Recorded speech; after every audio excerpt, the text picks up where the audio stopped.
All right, let's revisit JSON now and talk about what it can represent, and then we're going to get to why it can represent it.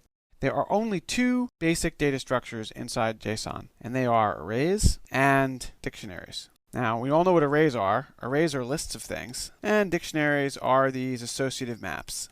So they can be combined in arbitrary ways. So an array inside JSON is represented using these square brackets, and then a list of items between.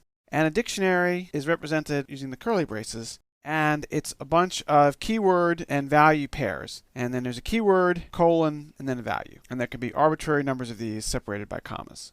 Those are the only two data structures inside JSON. And they're all just combined, and they can be nested in arbitrary ways.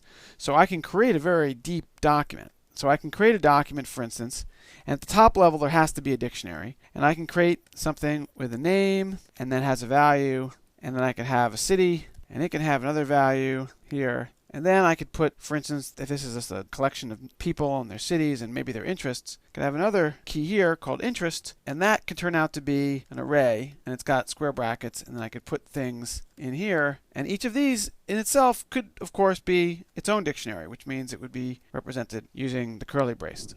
So we're going to build up everything from these two basic data structures. The two basic data structures are arrays and dictionaries.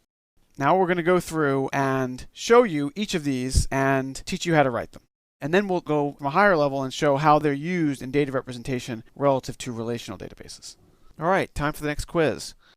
Write the JSON for a simple document containing a single key, fruit, that has as its value an array containing 3 strings, apple, pear, and peach. You're just going to write the JSON document for that.